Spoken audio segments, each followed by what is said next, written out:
in the haunted house, in the basement, knocked down the wall. On the other side was a coffin, sarcophagus thing, and also a desk with some super secret bad no-no writing from the, like, either directly from or referencing, like, it was not like actually from, but I don't know if it was a like word for word copy or just a reference to the Necronomicon. Uh, and a box that had part of a pendant, and also some coins that were also a little concerning. And we crack open the coffin, and inside was Mr. Fuckface wearing the other half of the amulet and very undead. And he started attacking and mind controlled Evie. Yeah, mind controlled her a little bit, Just a little bit. That's a treat. She got shook out of it by angry Gaelic. No idea what it is saying, but apparently it triggers enough of a response in Evie's brain to be like, huh, this is not good. And she decided to use that giant brain of hers to instead utilize the amulet pieces after the other half the amulet was taken off of the undead dude and started blasting him with magic. So anyway, I started blasting.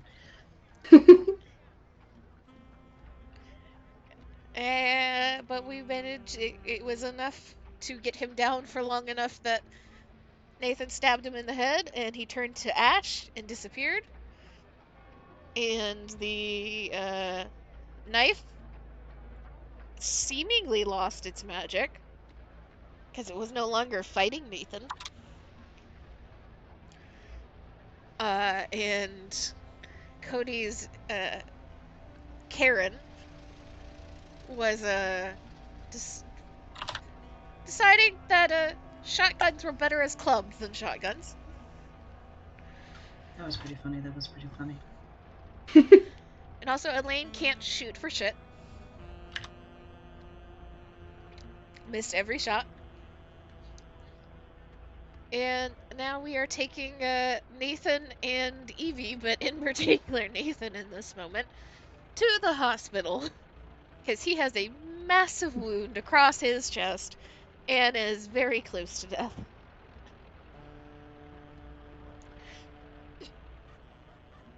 Evie's brain is not literally, but figuratively leaking out of her ear just a little bit.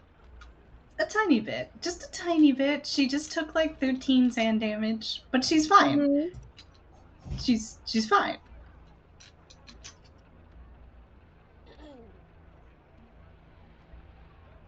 All right.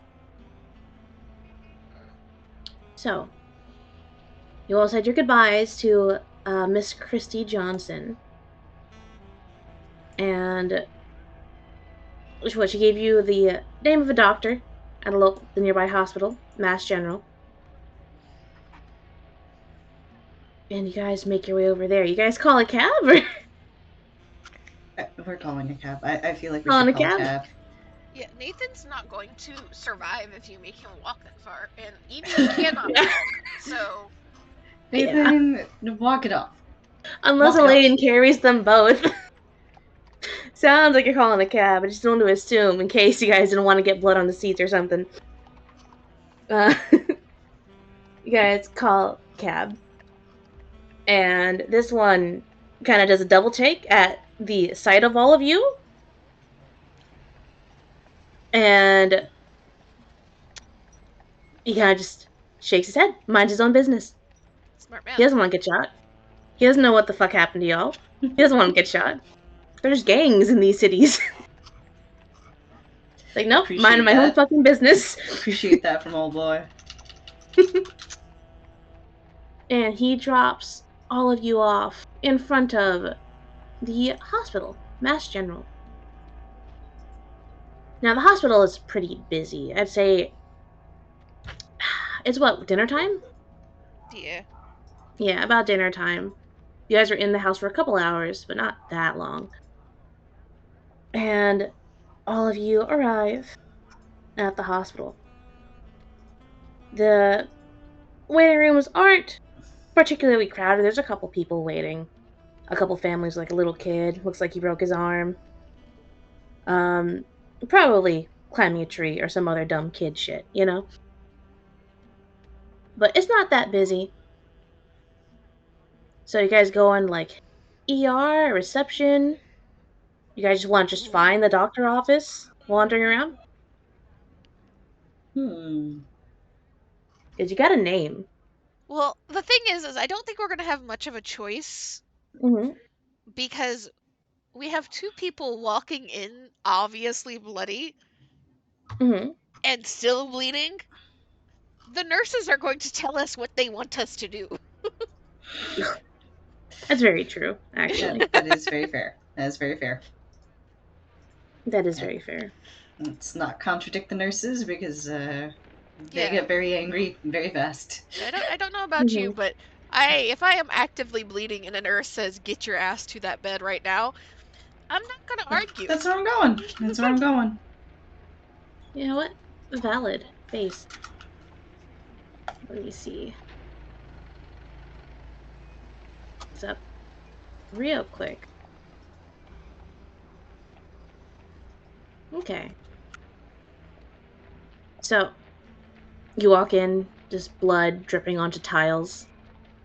And receptionist kind of looks up at you guys, ready to ask for why are you guys here? You know, all the questions, gauging, you know, triage. And she looks down, she sees the blood trail.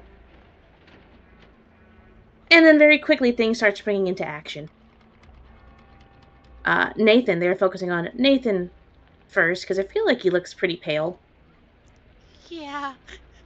Yeah, he looks pretty pale. They kind of just immediately get a stretcher out, sit him down on that. They start asking questions. Evie, you also get put down onto a similar piece of equipment while another doctor looks at your leg. And they immediately start treating. Evie will start spinning up a woeful tale of misappropriated wood chippers at fishing rod factories to try and explain these wounds. Okay. So, as you're spinning these tales together, I'd like you to roll me a fast talk. Fast talk, okay. Mm-hmm. I forgot that was a skill. If Let's take a look. Nathan is like close enough to hear her and he pipes in with like random agreements or something, does that give her a boost? Does he actually have like the mind for that right now? Unfortunately, I feel like Nathan's like second nature at this point is to keep Evie out of shit. Okay. You can get a bonus die. Elaine will help in French. Oh god. En français. Just freaked out French nobody understands. Work No one them knows up. what's happening. Yeah, GM, can I throw myself upon your mercy and beseech you, oh kind and beneficent GM, to consider letting me use charm for this? No. God damn it! You are lying. Damn it! Okay, alright. If you're trying to persuade them to get something out of it, I would consider it, but you are just spitting straight falsehoods, my friend. That is, it's a 5. It's 5 is my fast talk. You get a bonus die. Also, bonus. wait. Yes? Yeah, both of those fail. Yeah. But before that, luck rolls. Oh, right. All of yous. Well, I'm not gonna spend 40 luck. Yeah. Don't worry about it. Everything is fine. All right. So, is it D10? So you roll your luck. All right. And if you fail, you get a D10. So Z, you get a D10. Iris, you get a D10. Kira, you do not get a D10. Yeah. That's evidenced by me rolling a 50 versus a 5. All right. So, as you're spinning this tail to someone like wrapping gauze around your leg just to stop the bleeding as much as they can, you just see that this nurse kind of looks up and their eyebrows kind of just like furrow a little bit, and they look over to the other person who is currently addressing Nathan's wounds. And the two of them kind of make eye contact, and it looks like they have a bit of a silent conversation before one of them ties off the bandage. And it's not fully treated. It looks like they've stopped the bleeding. Looks like both of you are going to need at least some stitches. But they've stopped the bleeding for now, so you guys will no longer bleed out. At least for a couple hours. And you see one of them just turns to the other, and they kind of like whisper something. If any of you'd like to roll listen. Fuck it. You can try to hear them. Yeah, I'm on fuck it too. Evie's brain has too melted for this shit. Evie needs a nap. Yeah, Evie does need a nap. She does need a nap. Alright, Elaine and Z... Not fucking... Sorry, I'm so used to reading out the people's names I see. Elaine and Nathan both succeed. Evie does not. F's in chat. So, goddamn, 8 and a 9. Two of you overhear a very quiet conversation as Nathan and Evie are returned to the waiting room, where they're going to get a doctor to actually address the wounds. It seems a little odd, actually, the two of you notice, because you'd think that they would just treat you all at once, since they already started. But no, they kind of stopped halfway through. And the two of you kind of just look over, and whether it's perking your ears or even reading their lips, you catch that the two of them chat a little bit, presumably about you three. And you see that they are talking about...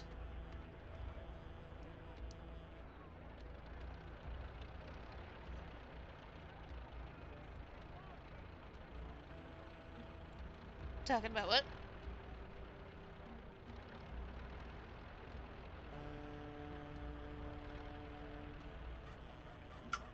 Hello. Attack of the Wild, Mr. Amy. Hello? Hi. Hi. How much did you guys hear? Talking about in silence. Talking about hard cut. Bruh. Okay. Alright, let's run this back real quick. They're talking about the three of you. And you hear one of them mention yeah, those guys are kind of weird. You hear them kind of nod, and you see kind of like tilt their head a little bit. It's like, wood chipper? Really? Yeah, I don't know what's up with that. Evie is going on at great length about the wood chipper. It's like, you think Mason can deal with this? I don't want it. She likes weird shit, right? You hear the other one go. It's like, I mean, she doesn't really get a choice. I'm just gonna tell her that she's taking them. And then they disappear.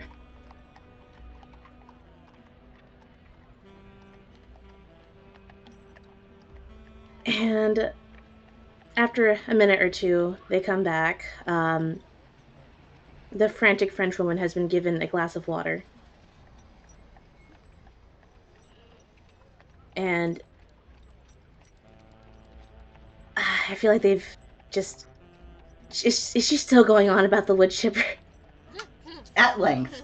She has missed the memo that they do not believe her. Right. They're just... You can see it in their eyes of like, okay, I think we should add head trauma to the chart. But they direct you all to a room.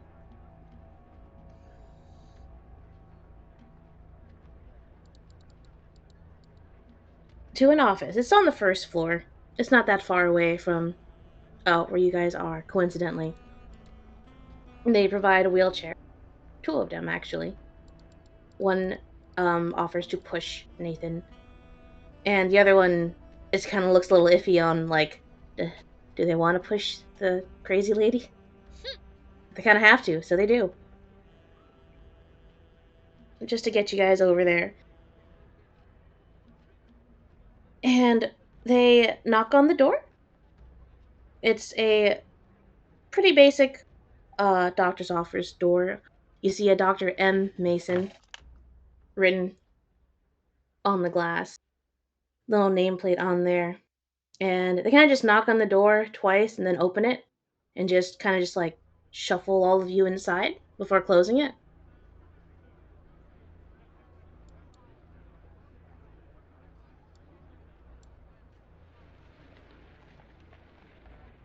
It's a little dark. You see the room is kind of large. And you see there is a medical table, an examination table on one side, close to where you guys are. There's a chair or two by the door, but other than medical equipment, and a lot of it, and lots of books, and bookcases as well, on the far wall next to another desk. And next to the desk, you see a woman who you can't really make her out because she's currently like on all fours beneath the desk. And you guys, as you guys step in, and as the door closes, though with the loud like closing sound of the door, you see her head kind of just like jumps up and kind of hits the bottom of the table a little bit before you see her head poke out from behind the desk.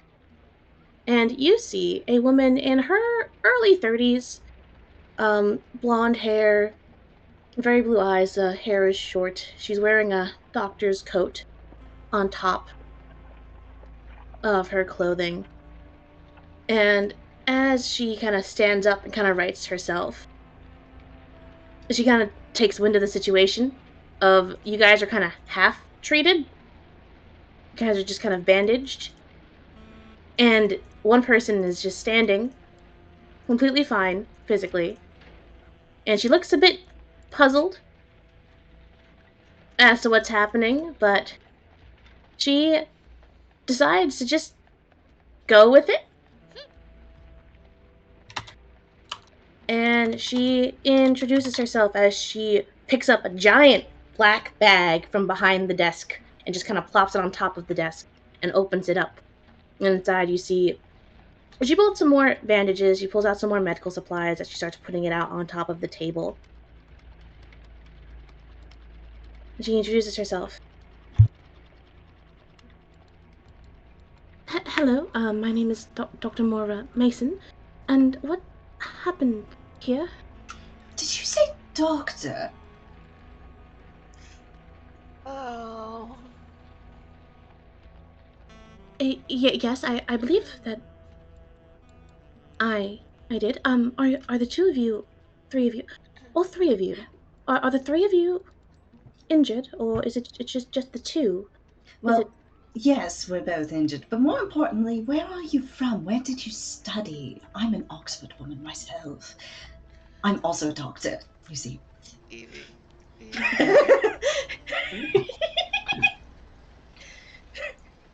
That can wait. Yes, that can wait. Oh, we can talk more later. But you all seem you're bleeding. I think that I could patch you up. At least a little bit. If you just don't mind me, just she kind of gets a little closer. Kind of looks between the 2 of you. Which one? Evie gestures toward Nathan, Right. having been very excited, but then at Nathan's reminder, tamping herself down, turns down the volume. Right. And she gets to work on Nathan. I'm gonna... Yep. Nathan, you're going to heal. It's been long enough for the first aid, I think. So you can heal 1 more HP, and we're gonna do a medicine check. And you are going to... Do you have a major wound? Yes. Okay. That's why he is a little cranky right now.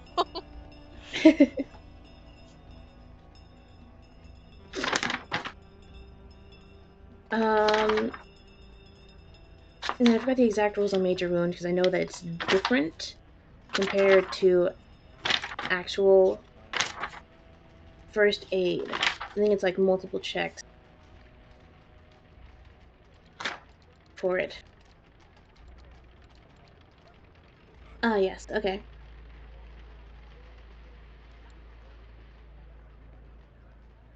So, your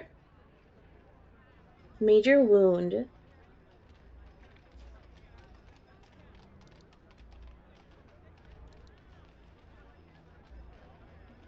is going to take a bit of time to heal. However, you are on track for it because you need to do medicine checks to stabilize it, and then you just need time to recover from it. Okay.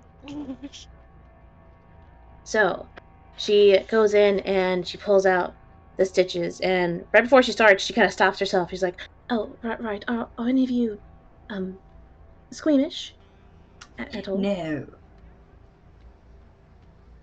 All right. She starts.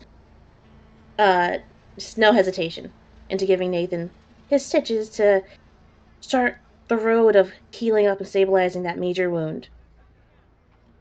And Nathan, you already gained the 1 HP back, right? Yes. Cool. Now for Evie, you don't have a major wound, right? Or do you? I don't believe so. Okay. I do not have anything saying as much on my sheet here. Okie doke. So,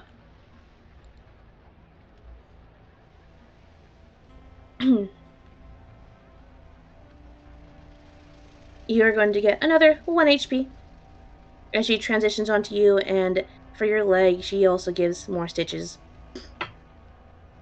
And as she's working, she will ask some questions because all of you were just kind of deposited at her door with no information. It's like, so what exactly happened here? It wasn't a fight, was it? Wood chipper accident, actually. It was a terrible sight. You just can't trust those devilish machines now, can you? Gonna ask for the roll again. The fact that I now know Evie is shitty at lying, but still insists on doing it is very funny to me. It's very her, honestly. Yeah, that's what I thought, Evie. Yeah, she just kind of furrows her brow a little bit, but continues working. She's like, right, a wood chipper. Now, how old was this wood chipper? Oh, the damn thing was rusted over. Quite a sight it was. Looked like it had just crawled out of a science fiction novel, as a matter of fact, or perhaps a more barbaric age. Right, and what are the what are the chances of infection from this wood chip? Well, as far as matters go, I would say they were fairly high for me. There was a great deal of rust in the bit that got to me. But you see, Nathan here, he mostly dealt with the woody parts of it, so perhaps his wounds will not be as infected. As she looks to Nathan, raises a brow. Actually, what am I wounds talking are about? claw marks. She does have biology, though, doesn't she? Let me take a look. Yeah, she has biology. Okay, can I roll biology? Sure. Are you shitting me, Evie? Man, Ooh, you having a rough day. ooh, Her brain is Evie. still too, like, melted from glimpsing the beyond. Oh man, It's just an 8 out of 75. yeah, fucking yikes. It's a huge X. That's just rough. Ain't it just? Mm-hmm. And hearing that, she just nods. It's like, okay, okay. Finishes up Evie. She's gonna go back to Nathan, and she's gonna focus on the other injury and kind of clean out the more superficial ones. Because then he got hit twice, right? He got hit a couple of A times. lot. Yeah, he got hit a lot. She's gonna focus on the claw marks part of it, because I remember the guy had claws, and that's what he was fucking bopping Nathan with. She's going to pull out a little swab, and she's going to ask Nathan to hold still. She takes a little swab of the wound, and kind of collects it. She dresses the wound again, closing them up as much as she can, dressing them. It's like, right, well, there is,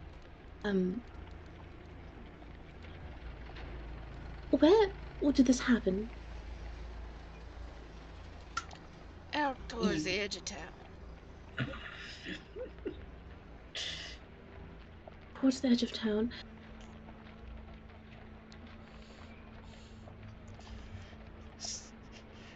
Evie And has how? talked too much.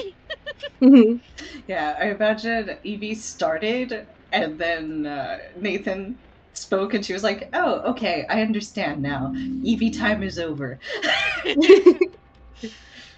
Easy time is over. Aw. Right. And what were your names? I never caught them. That would be Nathan. That would be Dr. Chambers and Miss. What the fuck is Elaine's last name? Bouchard. Miss Bouchard. She nods. Right. Yeah, all of you can just call me Moira, or Dr. Mason if you prefer that. But Nathan, there is something rather important that I need to address with you. There's just this kind of like silent question. Your wounds from the wood chipper, they appear to be infected by something. There's just a little bit of a frown.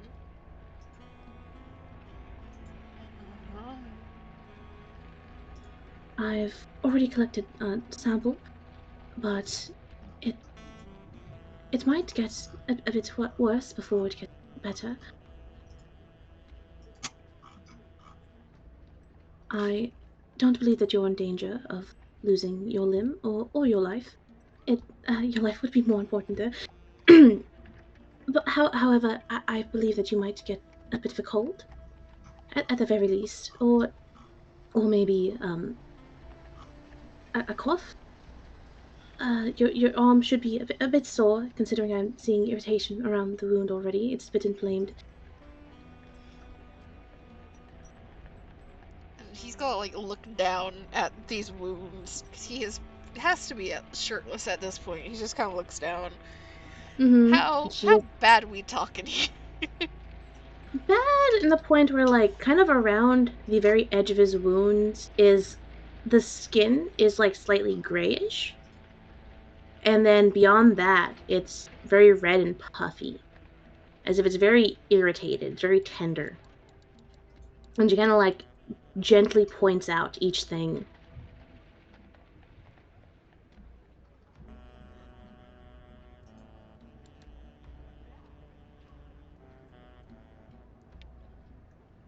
he just kind of, there's a serious knot between his brows for a second as he listens and kind of looks. There's a little bit of a nod. And he doesn't really say anything. He will kind of give this like meaningful look towards Elaine and Evie. Like, okay,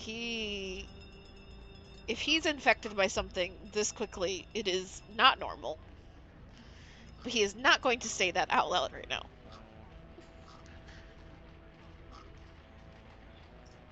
Hmm.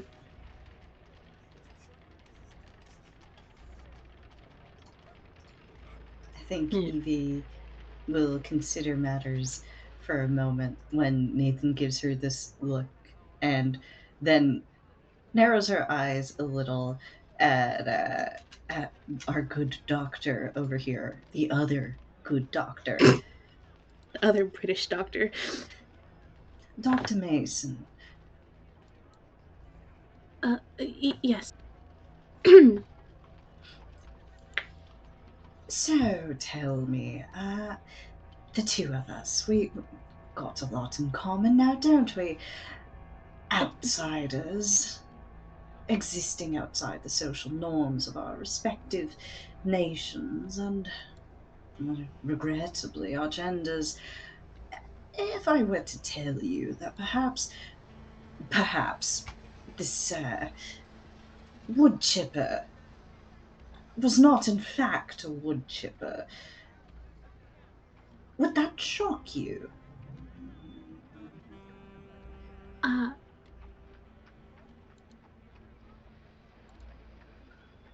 Is that supposed to be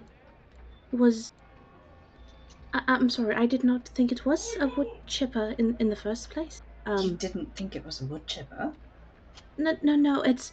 I'm not going to say that you're a bad liar. However, it seems very improbable, and there was something about the way you were phrasing it. You were very adamant on it. Nathan, she thinks the wood chipper was improbable.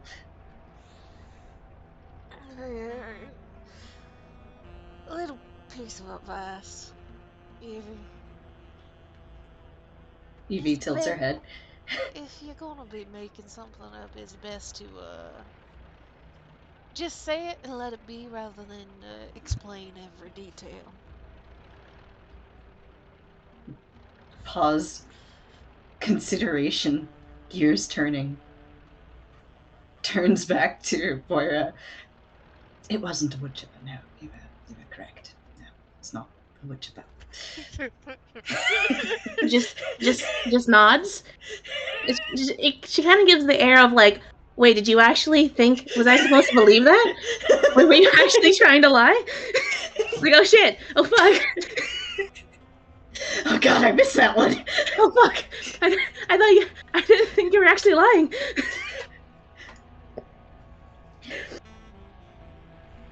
Now, Dr. Mason, do you read any academic periodicals? She just kind of furrows her brow and like nods her head. It's like, of course, I'd like to stay up to date on things. So, you may recall, perhaps, that there was a small but still very much present article about 6 months ago in biology by Dr. Evelyn Chambers, that's me, on a new species discovered within the Boston Bay. Chamberians, I call them. Delightful, don't you think? I think that article came out when I was still... Oh, I think I missed that one, actually. Evie does not look disappointed. She does not. I don't know what you're talking about. And then she pauses for a second, reorients, looks back up at Moira, and just... You can see her making the decision, scrolling through the mouse wheel, of like, further lies she can tell or trying to beat around the bush. And then there's just this feeling of like slamming down on the last option, which is it was a man who had risen from the dead that did that. Rather annoying chap. By the name of Corbett, perhaps you're familiar. Nathan kind of groans, lifts his good arm, and just puts it over his face. Nathan, don't go doing that. You'll only tear the wound. Pauses. Like, you see, like, literally, hand over his face, and then his fingers split, and you see one eye staring at you. He just goes, that's a bit better.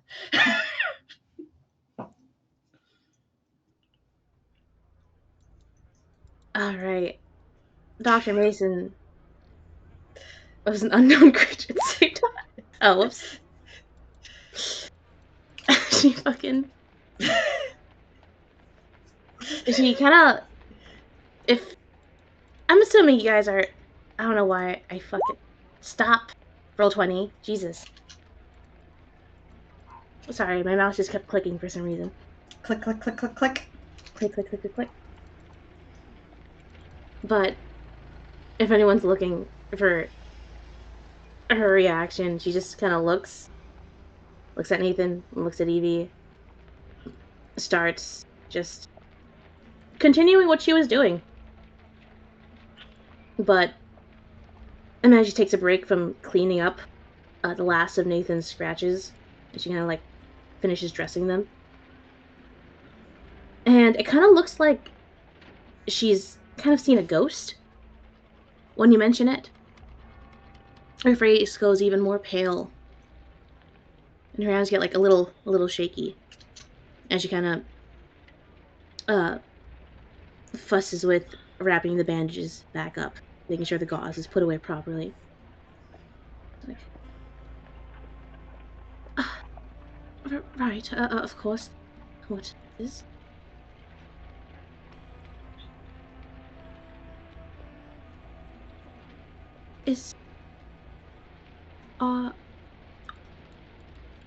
Are you being serious, or is this a joke? Evie, instead of answering, looks to Nathan and goes, Is it that hard to differentiate with me? I think you'll find that Dr. Chambers doesn't joke very often. I was hoping that it was a joke. That would make this a lot easier.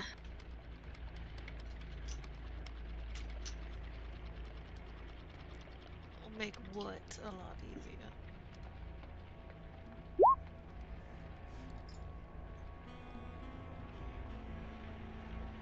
She kind of looks to Nathan, then looks to Elaine, and she kind of takes a deep breath.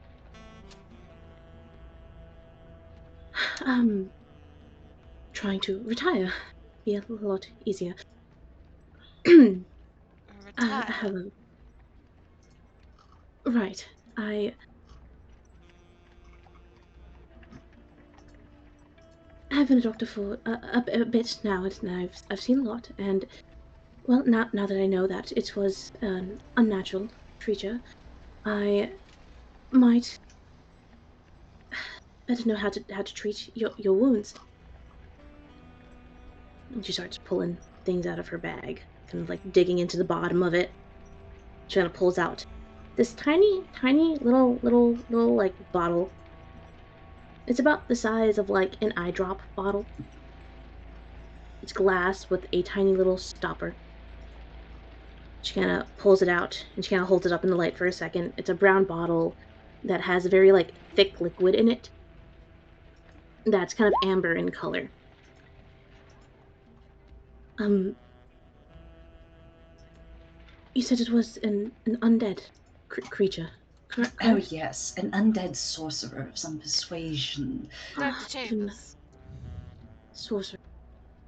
This should still work, if I remember correctly.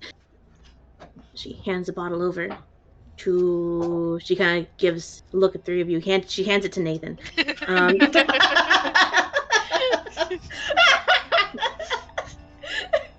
Correct choice was made.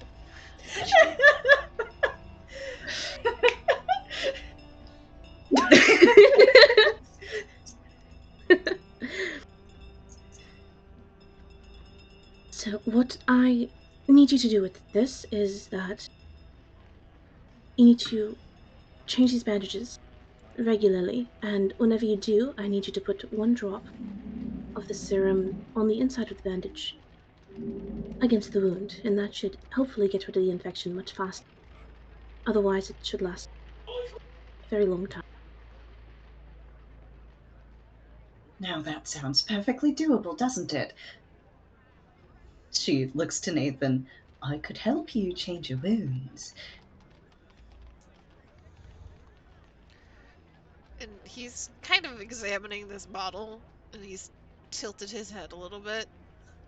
And, what exactly is this? She kind of looks at it, looks back at Nathan, and she kind of brushes a lock of hair behind her ear, very nervous gesture. I am not sure. I am.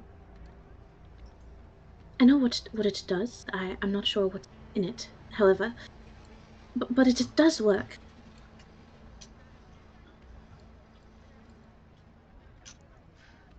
Yeah, you find this. You know what it does. You know how it works. How exactly do you not know what's in it? I found it, and well, it doesn't really have a label, and I was in a bit of a desperate situation. So I gambled. I think that's the term for it. Shh. He kind of narrows his eyes a little bit and looks her over. Tilts his head. You find something, you gamble on it, and it helps you with these types of situations. You didn't run out the door screaming for some orderly to put us in the nutso ward. You've seen some shit, ain't you? And she kind of wrings her hands together a bit, and she just kind of swallows, and she kind of does a single nod.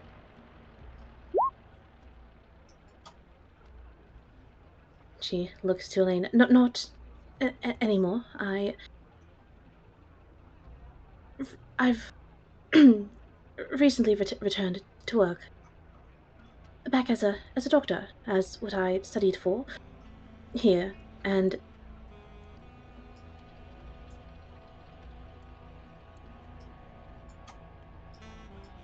I did not realize there were more of us.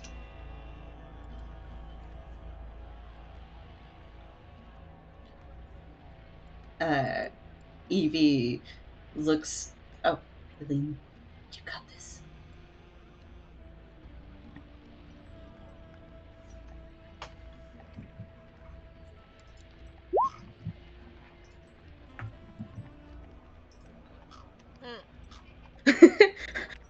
Oh no.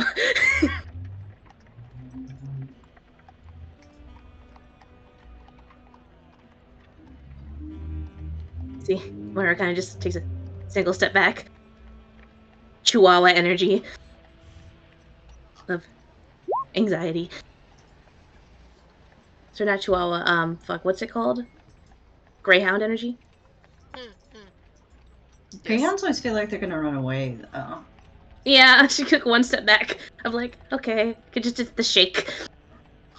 In spirit though, not physically.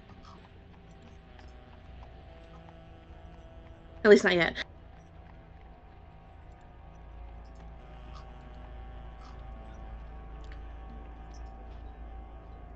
I imagine these are all rapid fire. Evie puts a hand on Elaine's shoulder and goes, Elaine, darling, we can't overwhelm the poor dear. Although those are good questions. Perhaps later. Right, there's a lot that I need to be doing. I need to reorganize my book collection, and, well, Nathan here needs to treat his infection. I can actually put the first dosage on the myself before you leave. Doctor, take a breath. I'm aware of yes, I can I can do that. I can take a breath. They're here after all. I have them. Would you fancy some whiskey? She kind of nods before she stops. Evie produces a flask as if it's very natural for her. Who's your fucking bootlegger? I'm turning it into a running thing now.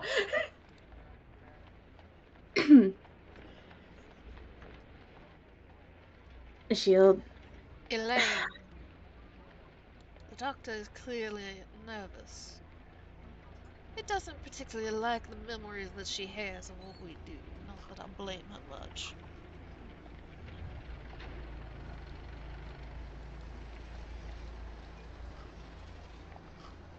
It's all right. I'm sure she's just excited to meet. If you would help me with these wounds, I would be very grateful, and give Dr. Chambers' leg a once-over. Right. I can do that. I am a doctor, after all. You are a doctor. You should never forget that. It's kind of hard not to.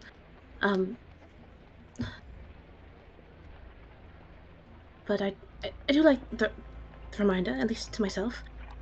But here, let me look at these. I don't think that hers is infected the same way. I think that's just rust that's gotten in there. Oh, it's just tetanus. Delightful. It could be worse. It could be whatever this is. Corbett. Nathan does not look impressed. And nods. She takes a little serum bottle, takes a single drop of it, and it's very runny. It's kind of got this consistency of like honey mixed with a little bit of water.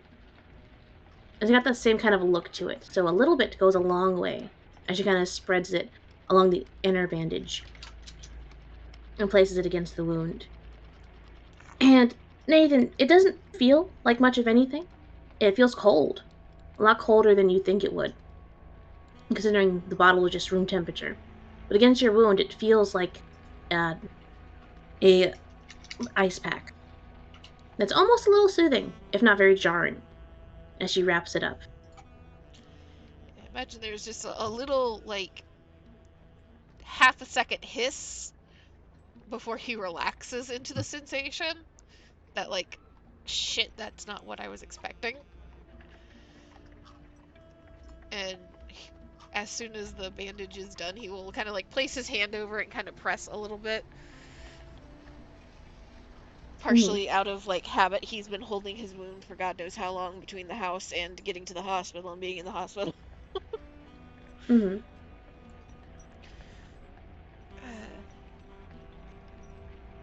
Thank you kindly, Doctor.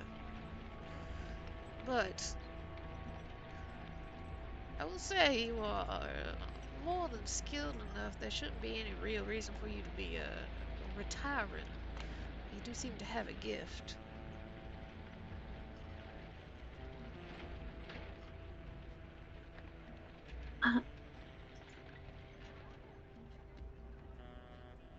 You say those words, and she kind of just falters a little bit. Right. I do plan on continuing to work as a doctor, but only as a doctor.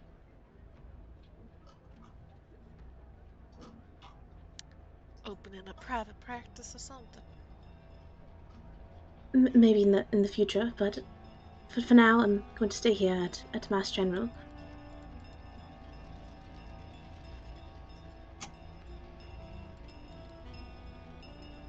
It's the... So good. You talk as if there's been a whole bunch of people coming through with these types of stories.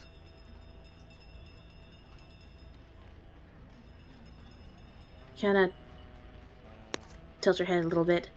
Not necessarily. I meant I'm retiring from traveling, is what I meant. Just a tilt of the head.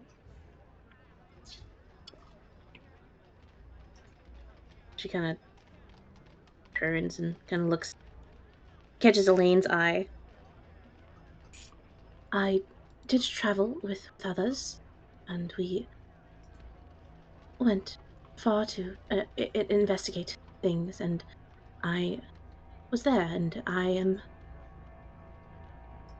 I decided that I had had enough of it, and that I was heading back. That they could reach me if they need me, and that I'd be here. So I can offer the three of you the same here. I'm not sure how many other doctors there are that understand what's going on, but if you do need a doctor, I am available if you're in Boston. If we need a medical doctor. Right. Well, I can offer you the same, although I fear that my specialty is nowhere near as widely applicable. If you have any questions about marine life, I'd be happy to regale you with some tales. She nods, and you see her eyebrow kind of quirks up a little bit. She's like, I might have a few questions for you, actually, if we ever have time later. I imagine that when she says, I might have a few questions, Evie just like sits up and Nathan just like looks at her and she sits back down.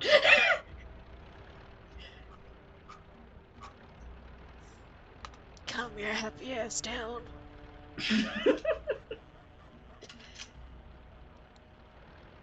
But another time, you're all injured and you need rest. Well, not all of you, unless Miss Bouchard, is there an injury? Are you hurt at all? Do you need anything? Oh, her ears might be ringing a bit. Oh, that's not good. Is it just hand wave? No, okay. I managed to get started looking like, okay, hearing loss. Sees the hand wave, she's like, oh, okay. Oh, right, alright, so, unless there's something else that needs to be treated, you're all free to go. I imagine that if we're a group that gets contacted, there's some sort of business card or something. Yep. And she's also got her cards on her desk. Imagine, like, Nathan looks back to Elaine, because Elaine has been carrying Evie's doctor supplies, science supplies. Mm-hmm. Like, why don't you, give the good doctor here our card? We're not really from these parts, but, if you need somebody to talk to, or somebody just to commiserate with, you can always contact us. I'd be happy to chat, and I'm sure that the others would be happy for the silence of me not chatting with them. She kind of looks at Evie, and there's just a blink. And she kind of blinks away that look for a second before she smiles and nods. And I would say if any of you want to try and decipher that look on her face, you can roll me a psychology. Oh boy. I've got a 10. Same. What is with my rolls today? Oof. Jesus. Man, if we were playing Anima, I would be lit right now. You wouldn't be able to fucking touch me. If we were playing any other game right now. But she takes it with a smile and a nod after the look on her face as she looks at Evie for a solid 5 seconds. And she kind of reaches to her desk and she takes her card that has her office and shit, official doctor stuff. She pulls out a pen and she scribbles on the back of it. And she hands it over to Elaine as Elaine gives her you guys' card. It's like, and here's mine. I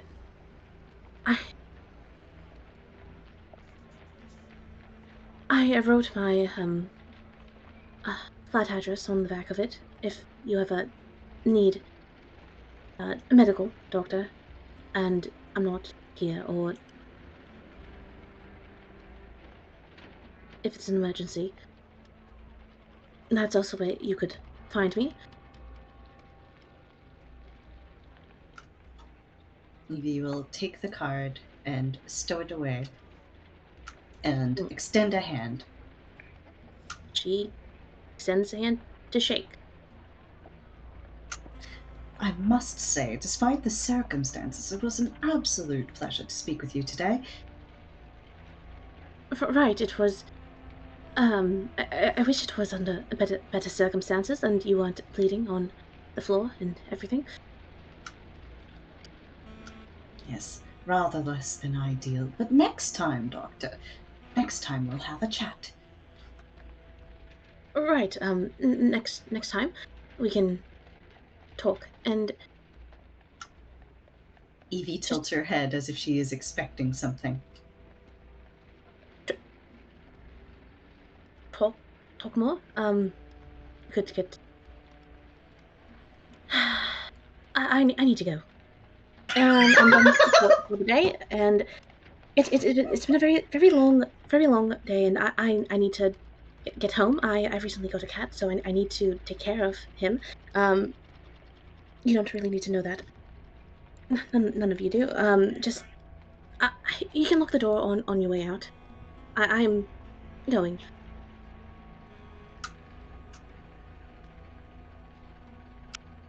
She picks up her fucking medical bag and she's fucking leaves.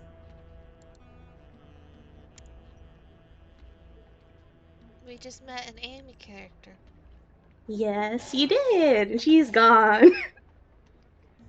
There she goes. Nathan just is kind of sitting in the chair still in this office. Is leaned back. And just kind of watches as she leaves and the door clicks behind her. I can't say I'm surprised. He just kind of levers himself up and puts on a shirt, stares down at the blood on the shirt, goes fishing for a jacket from the bag.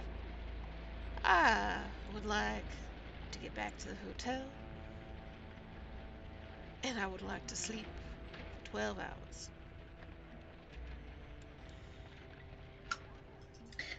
That sounds doable. I believe we can arrange that.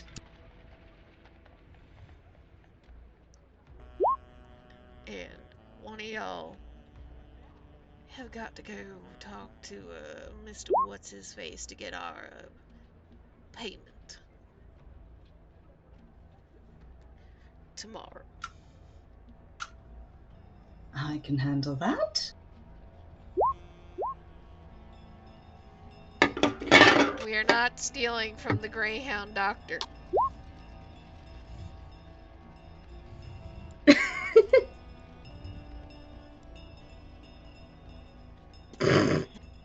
Says the fact that Nathan will come up and, like, he is very tired, and Elaine is going to get tucked under his arm to lean on. Because he can't lean on Evie because she's got a bum leg.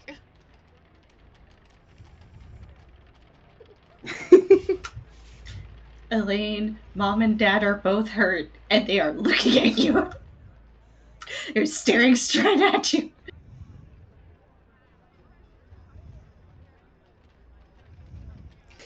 But you can write her a letter.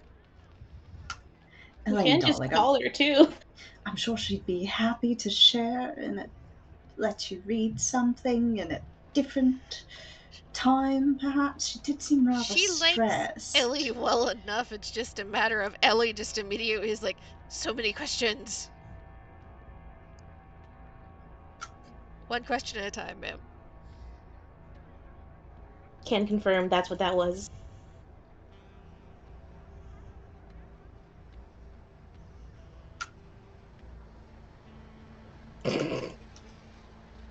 Elaine, you can't go out on the water and cause a disturbance and then expect to catch something. You've got to be very still and silent.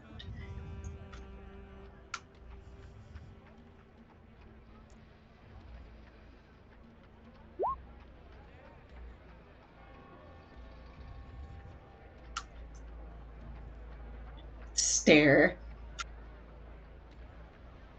I would like to go to the hotel and sleep for 12 hours. Please.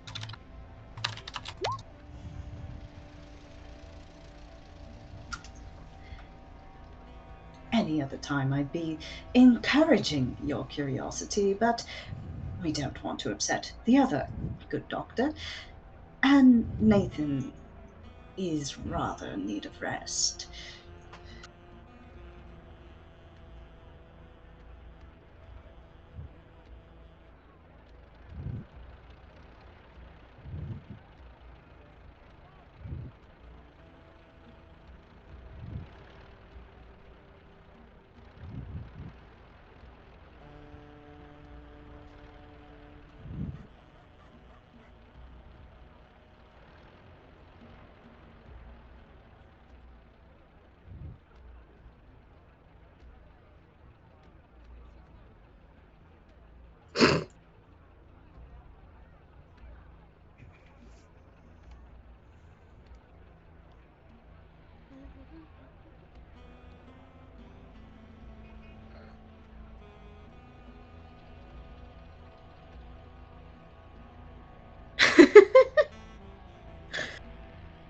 Elaine really is the child, huh? Yes. Alright. So you all head out. Got your little party favor from meeting Dr. Moira Mason. Get to the hotel. It's very quiet by the time you get there. Imagine you're all ordering your dinner in. They are ordering a sandwich for Nathan because Nathan passes the fuck out. Yep. Yeah, that shit, it's rough. So, you pass out. If everyone goes to bed, you get 1 HP from sleeping. One by one. One by one. If I'm above the major wound threshold, do I, like, click that back off? So, technically, rules as written. It takes a week of recovery in order to recover from a major wound. And after that major wound is gone, then you can start regaining HP like normal. What is normal? Which is every time you go to bed, you get 1 HP.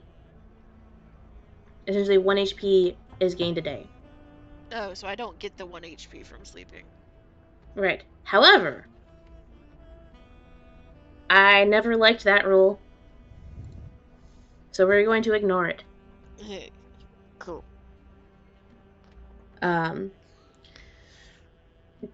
Purely because I don't want to run this game as a, I don't know. Cutthroat? Yeah. Because, like, one more encounter would just take Nathan out. Especially if he can't heal after a week. It'd be a full week in order to recover from the major wound, which he'd have to pass a con roll, by the way. He has to roll a con roll after resting for 1 week, and if he passes the con roll, then he would get rid of the major wound. If he fails it, he's still major wound. He needs another week of recovery to make that check again. And I don't really like that mechanic. So instead, what we are going to be doing here, because I make the rules, is the major wound is going to stay for a week as you regain. And once you get back up to full, then it's going to go away. Because I imagine that's kind of like your wound is healed, your wound's gone, you know? Gotcha. But until then, for anything physical, like say an attack or you roll jump or roll throw, there will be 1 penalty while you have the major wound. But for regular rolls, like a listen, a spot hidden, for things that don't require you to move too much, it'll be just like normal. Gotcha. That's my workaround of, like, I don't like how punishing the other one is. I feel like this is more fair. So you're going to keep the major wound box until you're all healed up. And just FYI, as we are winding up towards that investigator level up thing, I'm shuffling some of the stats for Nathan. Okay. I just forgot to do that before session. Oh, good. Alright. So, Evie goes. Is it Evie and Elaine, or just one? Because I'm assuming Nathan isn't going to go talk to the guy. No. Yeah.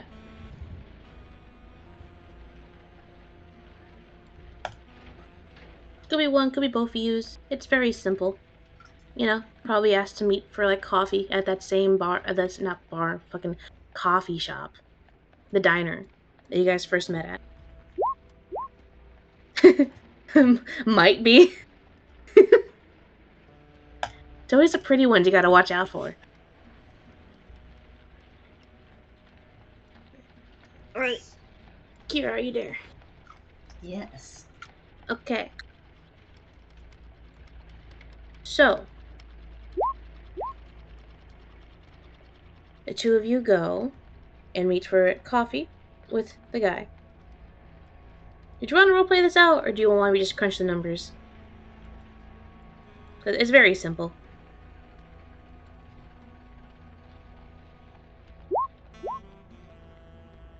Okay. So, I believe you guys were there for what? 3 days?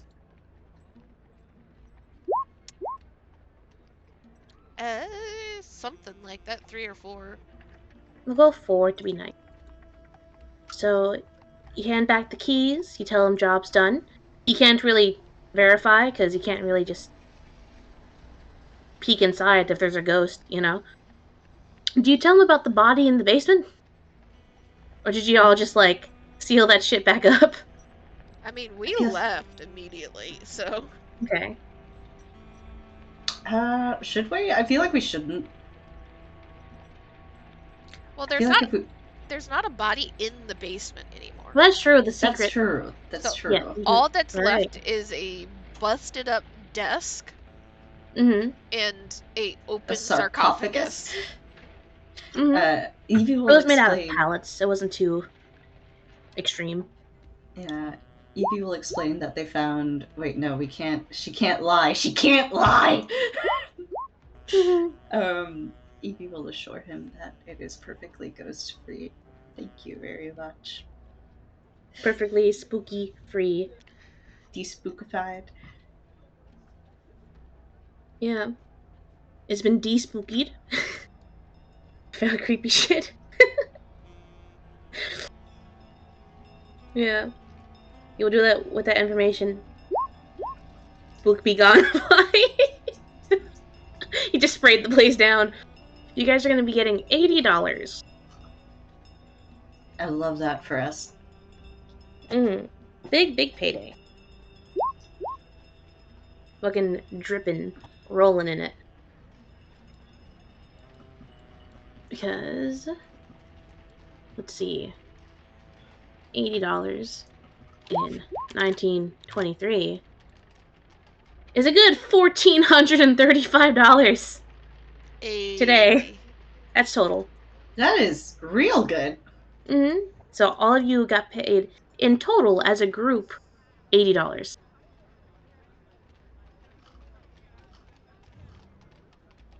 And with that, handshake, he asked for the keys back. After some cleanup, some renovation, house is going to go back on the market. And you all are free to go back home, having learned a lot. I will say that Nathan will suggest that a letter be sent to the parents in the psych ward. That's a very good idea. Doesn't mean they're going to be able to get out, but maybe it will, for at least one of them, offer something that will make them feel better. Okay. All right. Are you suggesting that for the landlord, or to send a letter, or for you guys to send a letter? Nathan will suggest that to Evie and Elaine when they get back to the hotel. Okay.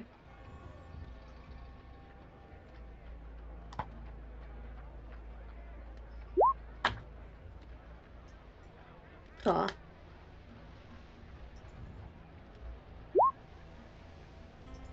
Alright. And before you guys leave, you can send the letter out. Have it written before you guys head back. Home sweet home.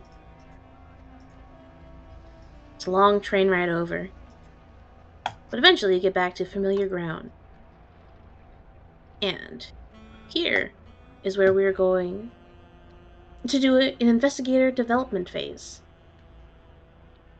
which is something we're going to be doing after every mission/arc. So, I think I've ever explained this before, but for those who, like me, have shit memory, or did not hear it the first time, in this phase, we are each going to take turns, and you're going to roll every skill check that you passed. Now, the only skill checks that don't apply to this, that you don't check off, would be Cthulhu Mythos and your credit rating. Those are the only two skills that you don't do in the development phase.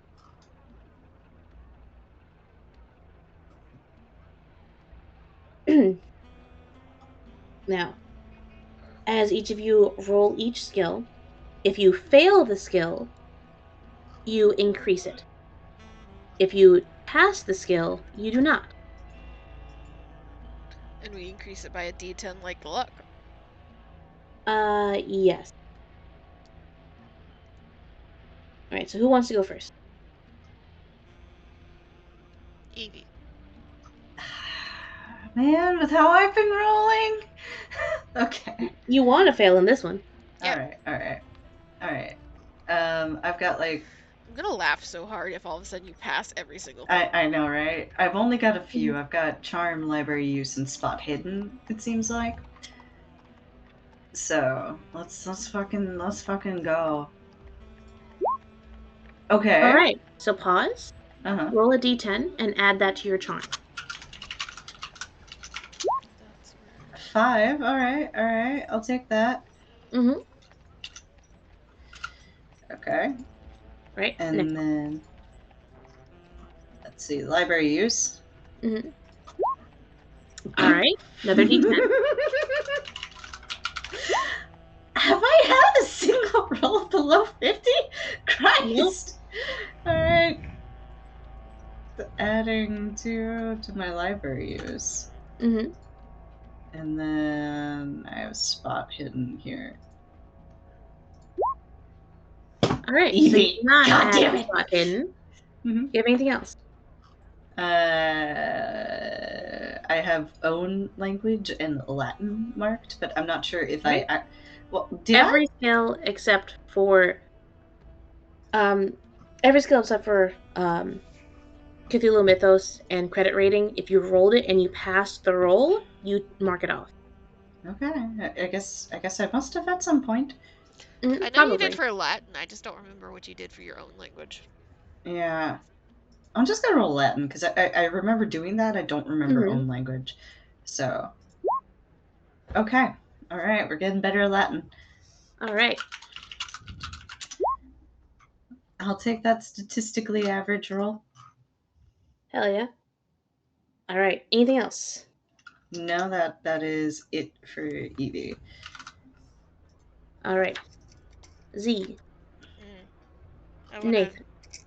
I wanna roll my d10s in person. Okay. I'm not gonna roll the d100s because then that requires math that I don't want to do. I don't want to roll the d10. Okay, I have quite a few.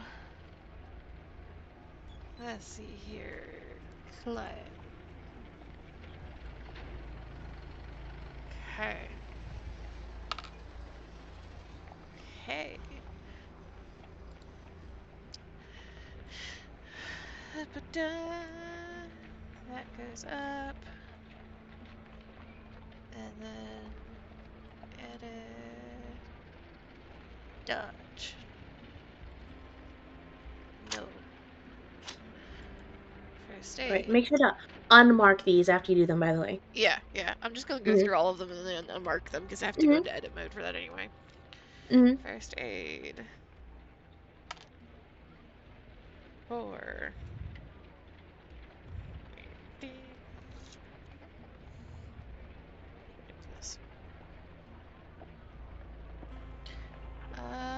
History.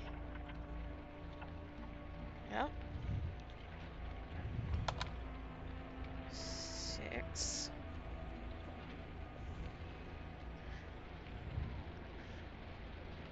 Library use. What the fuck, Nathan? He's never failed a library use check, I'm pretty sure. Listen. Okay.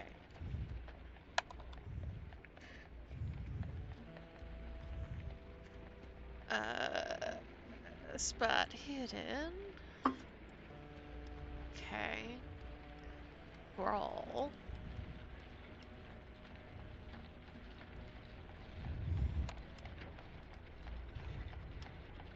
Surprised Evie had so few.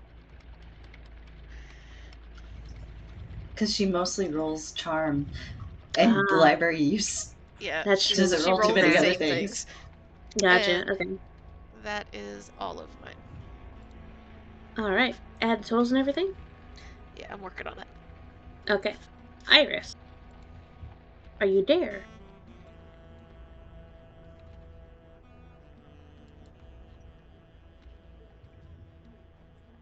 I guess not. All right. Did anyone so far add in their skills? Did you get a skill of 90 or higher? No. Okay. No. Let me know a ways whenever off you from do. that. Yeah, I know. Just so you know, in the future, whenever you gain a skill of 90% or more, you get 2d6 sanity points. As a reward. It represents the discipline and self-esteem gained in mastering a skill. Alright, while we wait for Iris to return, I will be right back.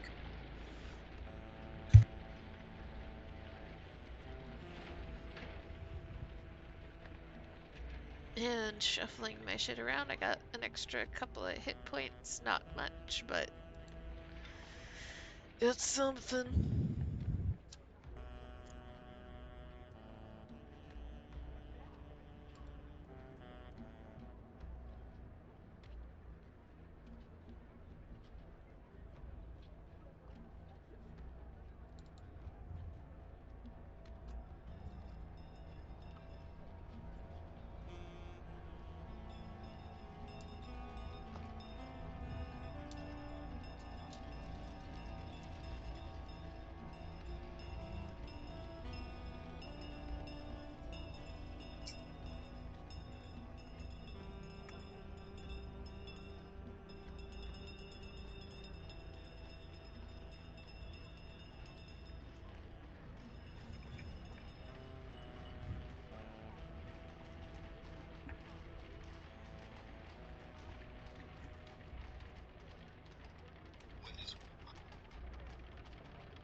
Akira, is you here?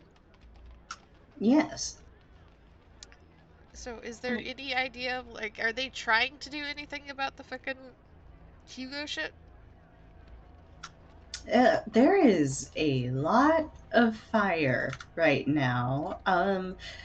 The person who was in charge of the last Hugos was basically like Lamau.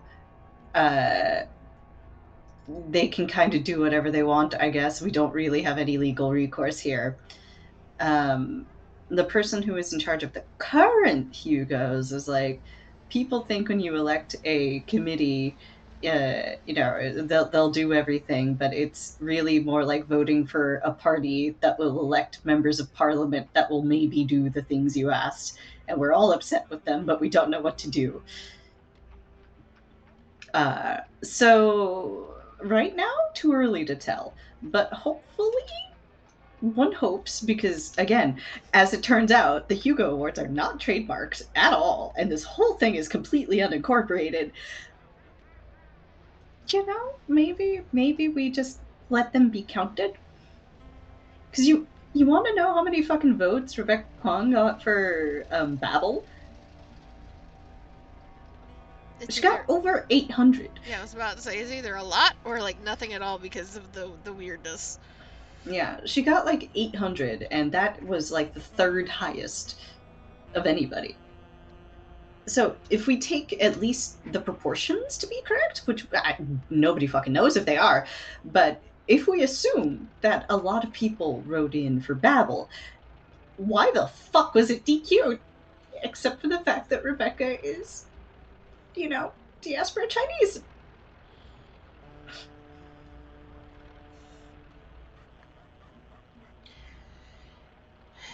And the thing is, like, so many people were like, we shouldn't do this in China. They're definitely going to censor things because the state has to be involved with the way that things are run over there, and it's just not ideal. And then, people are like, no, this is going to be fine. You're being racist.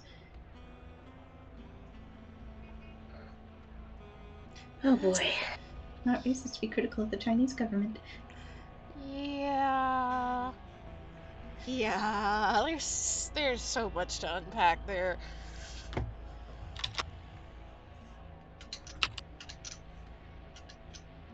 I am here. I got Hello. working. Hey, We have a voice again. let's go. I can't even clown on you. I can hear you now. Yeah, apparently this headset does not like to be charged while I'm using it. Ah, okay. Alright, so, rescue development phase. You heard all that shit? I heard part of it. I had to go to the restroom and help Michael with something, so. All good. So, you're just gonna look at your skills. You've been marking off the ones that you naturally succeed, right? Mm-hmm. We're gonna go one by one. We're going to roll them. And if you fail it, you're gonna add a d10 to your skill.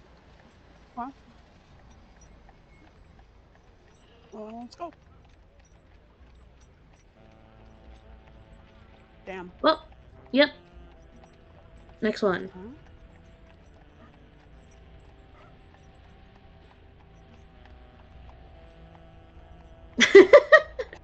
Alright, you're gonna be rolling a d10 and adding it to that. A 9, goddamn. She's gonna be a jump master one day. One day. Let me add that real quick. Going from 20 to a 29. Hell yeah. Library use. Mm-hmm. Big sad. Mm-hmm.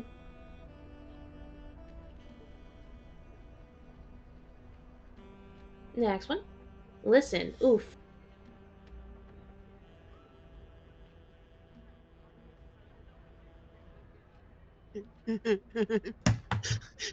Oof. Alright. No, you get to add a d10. I know, just like, that's like the highest thing I have, I think. Mm-hmm. And now it's going to be a 78.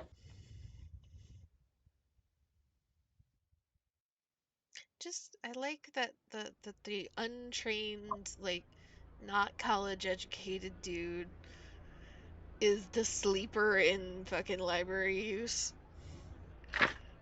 Right? They have the Dewey Decimal System like memorized, and Nathan's like, you know, you just use logic when you're trying to figure out where you're going for this. I do believe that is all of it. Alright. So, add them all up. And, gotta ask you the same thing, let you know. If you ever reach a skill of 90 or higher, you're going to regain 2d6 sanity. Because it represents the, what was it? Reassurance of mastering something.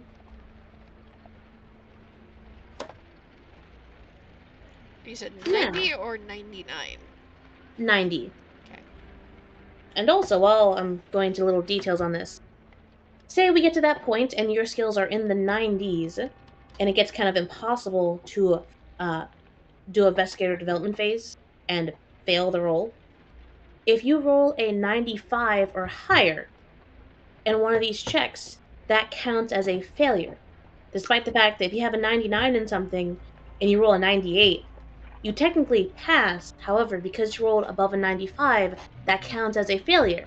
So in doing so, you can actually get skills above 100. Nathan rolled a 96. So say he had 97, that would still count and he'd still increase his skill. But it doesn't apply now. Nope, because he's not at that point yet where he's in the 90s. It's when you guys' skills are that high, they can still be increased. It's just a 5% chance. All right. Now there are also rewards for defeating this encounter. Wait, pause. I have a question now. So What's if we end up with somehow like managing to like do that a couple times and you end up with like 102. Yep. Is there anything special that happens when you have 102? Or is it just that your like extreme success rate increases and that's it? That's about it, yeah. Okay. I would probably roll another sanity reward for reaching 100.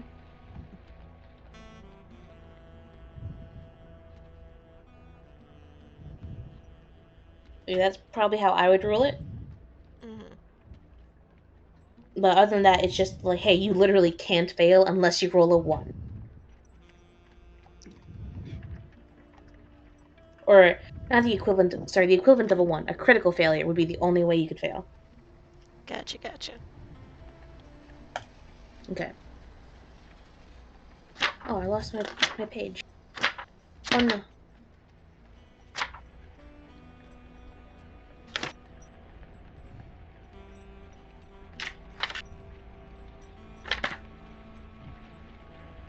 Alright. So, something that you also get at the end of every chapter or mission or job is you're going to get rewards for doing different things. Now, for defeating Walter Corbett, you're all going to gain 1d6 sanity. Now, we can either have it be you all individually roll a d6, or I can roll a d6 and all of you can take that same number.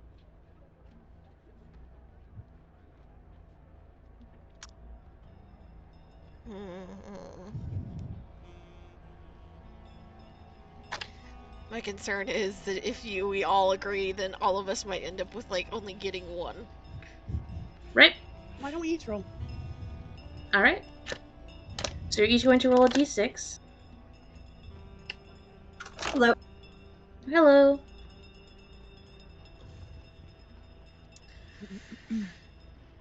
So each of you are going to be rolling a d6, and then adding that to your sanity.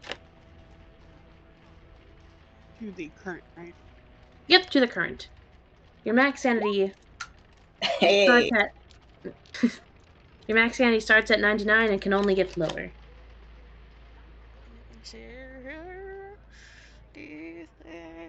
Come on, Now, Big you said Bitty. 99. Why does Evie's Hey. max sanity say 93? Because it starts at 99, but the higher your Cthulhu Mythos skill goes, the lower your max sanity gets. Oh. Mm. So the more you learn about the Cthulhu Mythos, the less to, like, you can never get perfectly sane again. You lose a bit of yourself. Exactly. So, give me 1 second.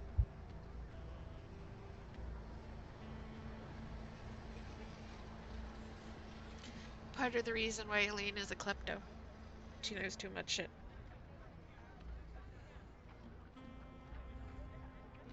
That Sandy's on the downward track. I have a higher sanity than Evie. Just saying. Alright. That's because she giga drained herself. The deal for her using the magic when she was not trained in magic was that it lowered sanity and cost a magic point and cost something else, I thought. Anyway, it was one for one, yeah. like across the board to lower his HP. Mm-hmm. It costs a lot, so fucking Evie's going through it. She's fine. I don't know what you're talking about. Mm-hmm. Alright. And for discovering the his secrets, all of you are going to get another d6 of sanity.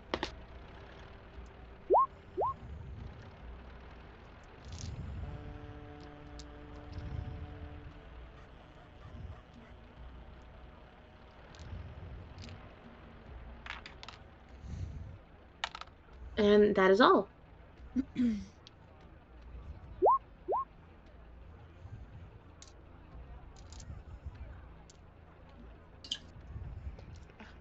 I'm liking this level of sanity a little bit better.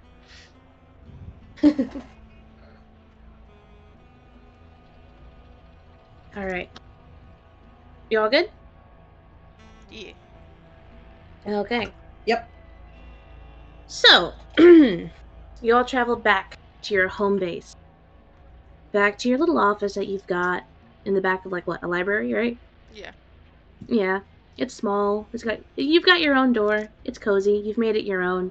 Evie's doctorate's on the wall. And you all make it back. Now, we're going to do a little bit of a time skip. Little bit of a hop. Just a week. As all of you essentially go back to your day to day. Because again, this isn't what y'all do full time. Y'all have actual jobs. And just like one by one, a short little thing of how's that going? Going back to regular civilian life for a couple of days. We can start with Nathan. Nathan is probably passed out. It remains kind of passed out for an extra day or two after getting back. Trying to recover a little bit, and then it is, I imagine, out of season, so he is not out at the, like, out in the deep wilderness. But,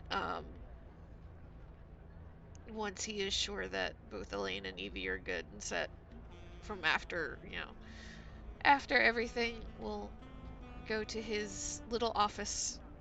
Probably has an office, like, outside of town,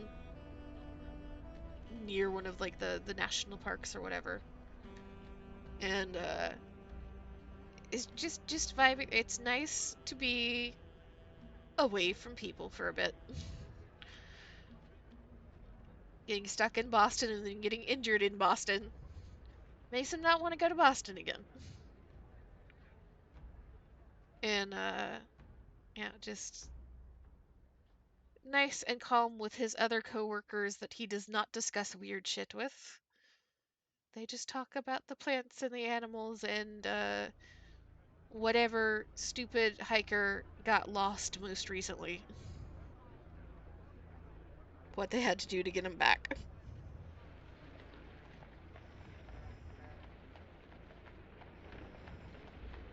All right. That's Nathan's work week. And I'm sure he's being very diligent on Dr. Mason's instructions on the serum. 100%. If there's one thing that Nathan does well, it is follow instructions of like what he assumes to be the expert in the matter. All right. He doesn't want to know what happens when that infection sets in. Yeah. And you see the grayness around the wounds are slowly returning to normal color. There is a bit of like some gray fluid that leaks out of the wound that your bandage kind of soaks up. You don't want to know what that's about. It's just keep listening to the instructions. Don't think about it. Yeah, change the wound a couple of times. Mm-hmm. All right, that's your day, your week. Nathan's a simple man. There's not much. All right, we're gonna go up next. We're going to do Evie. How has your Monday through Friday work week been? Back to civilian life. I mean, the question here, which I can't believe I haven't figured out yet, is Evie like some kind of... Is she like a visiting professor, or is she just like a regular academic who's writing papers? I mean, I know you do both. So I guess probably the answer is both. She probably does teach some, like... She probably has her class read. Yeah. She probably has her class read her own paper. Oh man, the idea of Evie as somebody's professor is very amusing to me. Yeah, so Evie went back to teaching her class, has probably been keeping off of her leg as much as possible. So, probably cabs there and back, I imagine. I feel like she always gets more spirited after she has one of these outings, and she tries not to introduce her little pet creature to her classes until like the tail end, because the first few times she did that it went badly. But I feel like she just starts sliding in. It's the 1920s, so I don't know if they had slides, but one or two slides in the background. There's that weird looking guy, and she just feels very pleased about it. But I imagine she's also spent some time trying to futz with the amulet and also with the book that they got.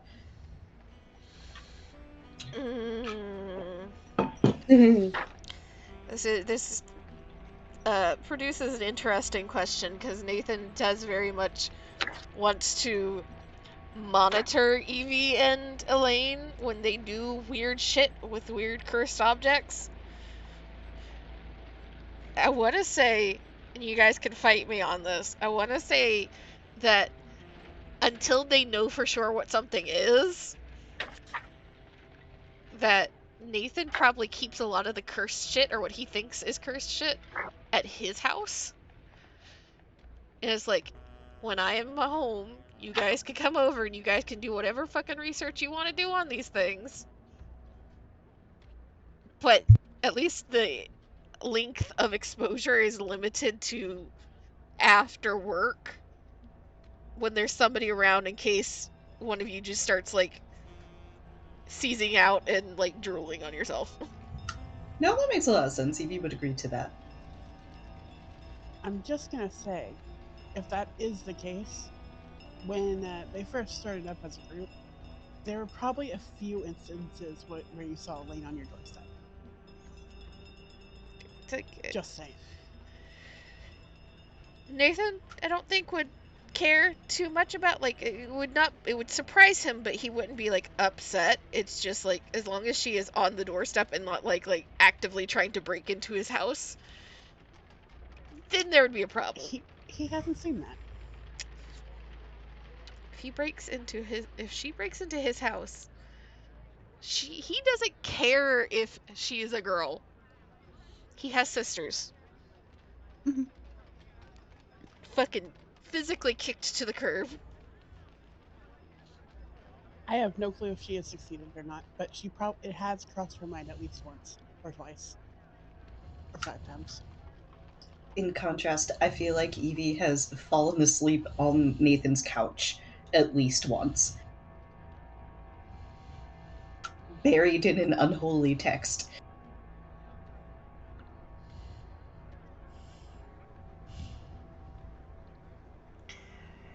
Oh, you guys have made the town have rumors about Nathan.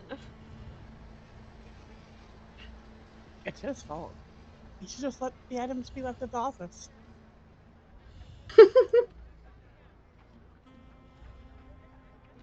He's not that dumb. All right. So now, moving on to Elaine. Other than tormenting Nathan, what did you do with your Monday through Friday back to civilian life? Well, I mean, she kind of is Evie's assistant and like student, as you know, student. What is it like? What's the word? Like an aide, I guess, right? Is that how you put it? Z, you've done college stuff, right? Is that how that works? TA. TA. Yeah, that. So, assistant. So like she's been helping Evie with transportation and Okay, moving. pause. Huh? Iris, I'm begging you to eat the mic. I cannot make out a word you were saying. I'm very sorry. Yes, better. Thank you. Yeah, no problem. Thank you, Iris. I'm begging you to eat the mic. Please eat the mic.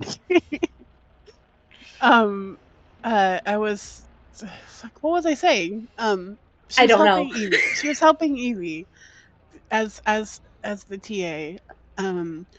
Helping her get to and from her where she stays, carrying stuff for her, writing stuff out, just helping out where she can. Also thoroughly enjoying the classes because that's just how Elaine is. I know one thing that's really important there is she writes letters after each of these encounters. Is that a way to put it? Jobs, missions, whatever the fuck. Yeah, she writes back home to her brother often, usually like once a week or after each of these jobs, and just keeping correspondence up with important people that are important. She probably was researching, because I imagine if Nathan keeps things on lock and key in her free time, she'll try and figure out what the fuck it is so she can have access to it more easily.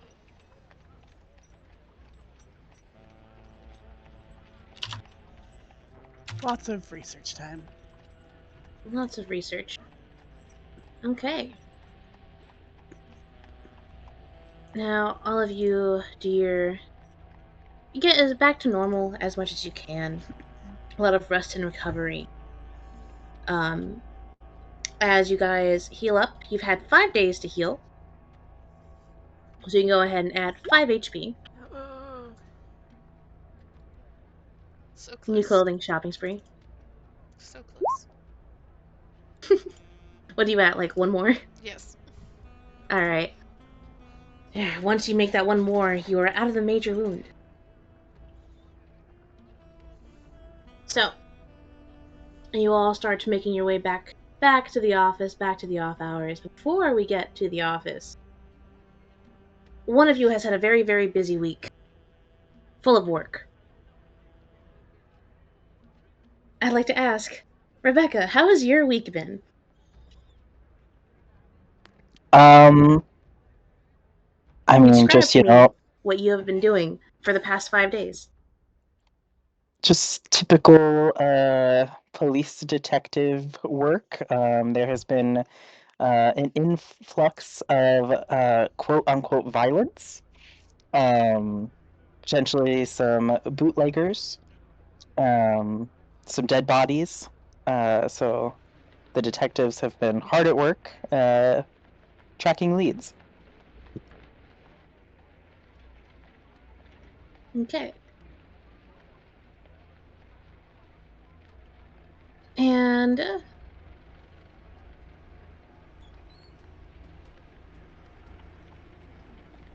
as you all enter back into the office, you see that there is someone already there, waiting.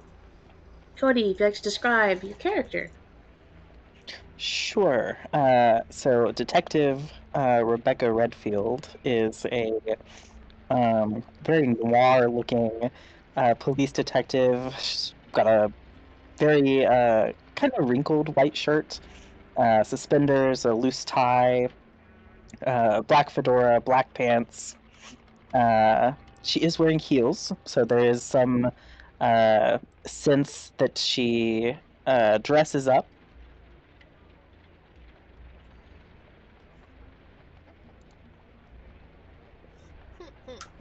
Cody, I love that you're stopping to type at me. Because it's important. Anyway, since you're stopping, put your character image in chat. Okay. Here. Character creation. I beat you to it.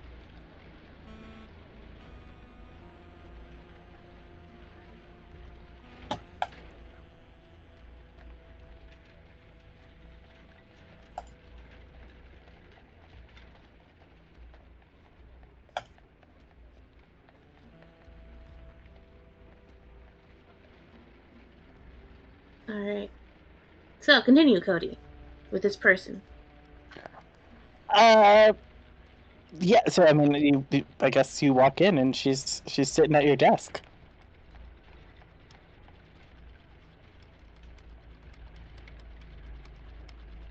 Which side of the desk?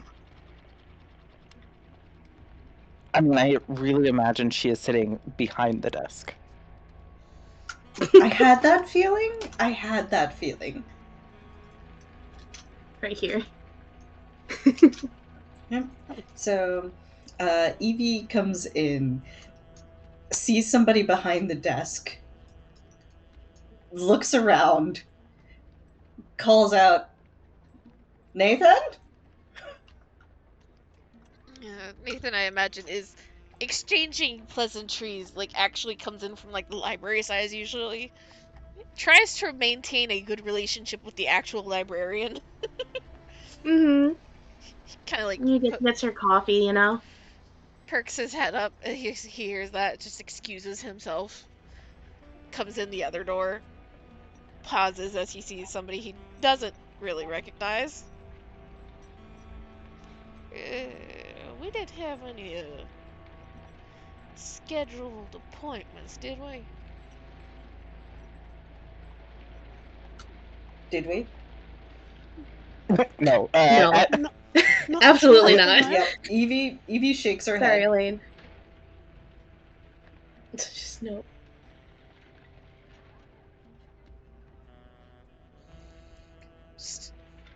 Uh-huh. So, exactly what are you doing here, Miss, kind of very clearly leaving the room, the space open for her to give a name.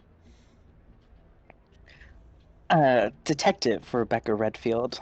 She'll stand up, give a quick flash of her badge, which she has like on her hip, like where I don't know, people keep badges. Uh, I've heard you all can help with some peculiar cases. Well, we certainly can, although it depends on the type of peculiarity and how much you're willing to pay. But how did you get in here?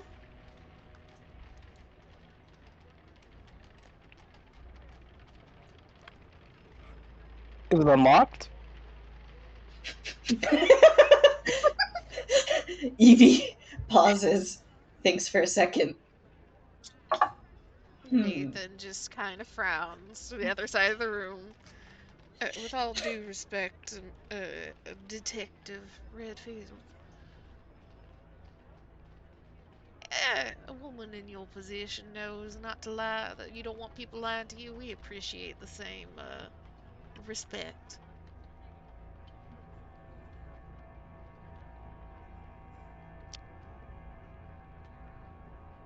Sorry, I really did not have an answer to this question. Amy put you on the spot. You're fine. I mean, considering what you spent the last couple days doing, Rebecca, you probably just know where they keep the spare key. Question for you all: where do you keep your spare key? I feel like Evie thinks she's very clever by keeping it in like a mounted fish in the mouth of a mounted fish outside of the office. She would think that's very clever. You know she would. She would. So, on the exterior of this building, there's a mounted fish. Right in the hallway, I imagine, right outside the door. Yeah, right in the hallway. Probably put there Okay. explicitly for that purpose. You didn't think I'd see the fish on the wall? Oh, you saw the fish. Just It's a a very, wonderful specimen, isn't it? very heavy sigh. Pinch at the bridge of his nose. I Goes told you over. that's not a good idea. It's an Alaskan salmon. Look at those scales, Elaine. I did. These- That's how I found the key. These are gorgeous fish, but it not the best place to hide the key. Evie looks down. I'll get a more boring fish like a sea bass.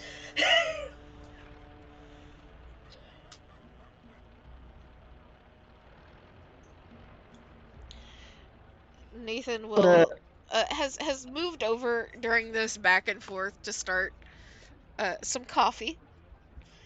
And we'll turn and probably some hot water for the tea for the ladies. We'll turn towards the detective. Just kind of tilts his head. Are you more of a coffee drinker or a tea drinker? Neither. I like to keep my wits about me. Water only. And there is just this like thinning of the lips for about 2 seconds, and he'll turn around and just pour a cup of water, and where he is standing in the corner of the room, hold out the cup of water for her to come and get, and lure her away from the chair before Evie says something that we're gonna regret.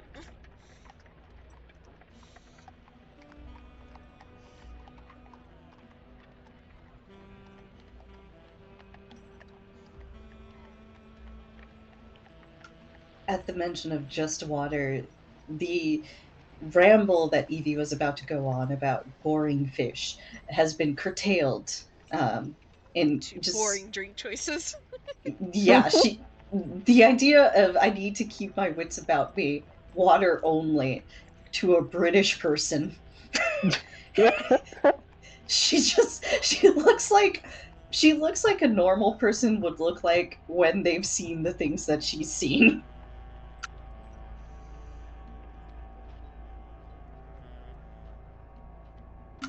There's just a very quiet, what the devil?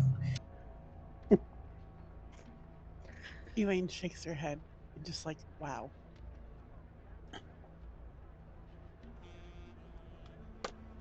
She gonna come get her water? Oh, sorry, I missed that. Yes, she will graciously accept the water. Take a quick sip. So, about my case, are you willing to hear me out? Yes, but I do wonder as to your sanity already, I admit. Dr. Chambers. Sorry. Yes, we'd be happy to. I mean, it is quite rude to enter someone's home. You without live permission. here? Well, it's our home away from home. Elaine says that and gets a pointed look from Nathan. She gives a look like, what? It's the truth. And Nathan will just gesture towards one of the other seats across the desk from where Evie's chair is normally. And we'll go. And I imagine when there's actually people in the office, like if this is the office in this picture, he tends to lean up closer to the window on that like shelf rather than sit down. Has a cup of coffee in his hands, just kind of swirling it a little bit. What exactly are you needing our help with, detective? Well, you see, there's, like I meant, or well, I didn't actually mention this. There's been an uptick of dead bodies found, and my colleagues are saying, it's gangsters or just murders, but the bodies are all devoid of life in a way beyond death. I think you're gonna have to walk that one back and try again. I'm not sure what you're saying. Indeed, that could mean anything. Do you have any idea how little that narrows it down? Well, they appear to have been, and I'm not a forensic person, but they appear to be drained of their vitality. Their skin is paper thin, and there's no liquid in them at all. Withered and Exsanguinate. husk-like? Yes. What was Evie saying? Oh, she was going to ask the same thing, but in an Evie way. So...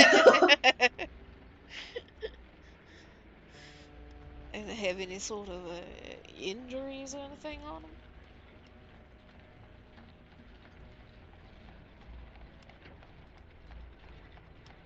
Please hold.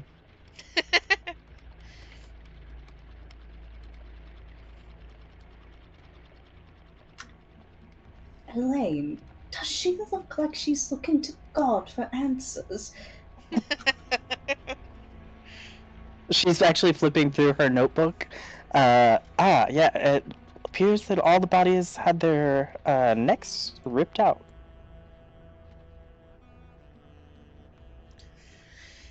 Ew.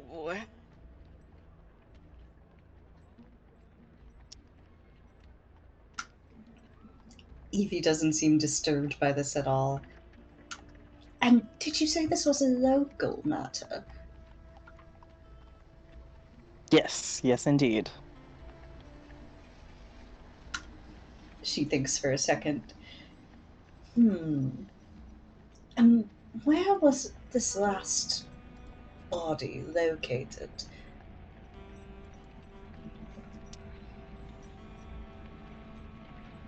It's found in an alleyway near the docks. Near the docks, you say? Oh, well, I think we can spare a trip to the docks now, can't we? And it seems the detective said the magic words. We're gonna be there all Sorry, day. what was that? The detective said the magic words.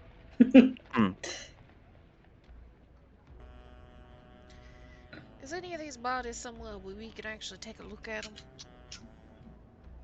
Yeah, I could possibly get you all into the morgue. Perhaps see the latest body before the autopsy. We'd find that quite helpful. Do you have any suspects in this matter, or is it simply conjecture at this point?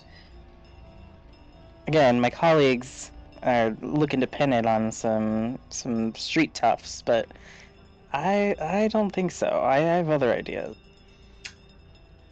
Yes, you'll note that I did not ask about your colleagues. I asked about you, detective. Raises an eyebrow. The only suspects I see are the ones right in front of me. Evie just laughs, breaks out and laughs.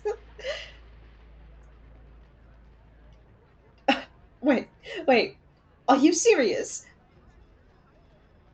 Well, I have it on good authority, in fact, that you all killed a man about 5 days ago. Oh, we did not kill a man.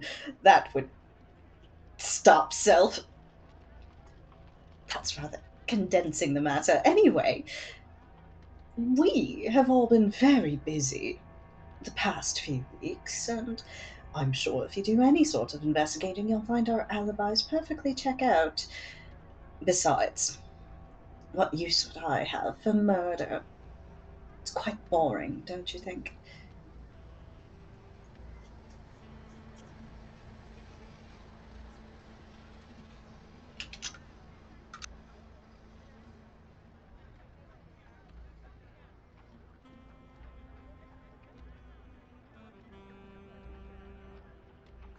Is the detective going to say anything to that? Sorry, I was reading. I mean, she's just gonna shrug and be like, listen, all I know is the report that I received.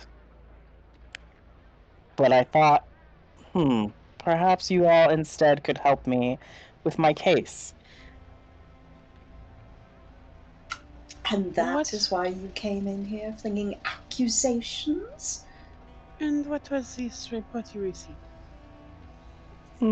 We can get to that at a later time. As in, Amy has not sent you the shit yet? No, I have. This one I actually have an answer to, but she's not gonna say it. You do realize it's well, I wouldn't say wrong, but it does leave a little bit of a bad taste in the mouth. You coming in here saying we're suspects and then saying the only way that we stop being suspects is if we help you prove it. Isn't that supposed to be your job? It is my job. That's why I'm here. It wasn't hard to find the three of you. Find your looks around place of employ. Which would also imply that if we are that easy to find, that it would be very easy to prove that we were the murderers, which you have not been able to do. The Otherwise, we'd be in witness. handcuffs. The witness said some things that affected her credibility. You see. Witness?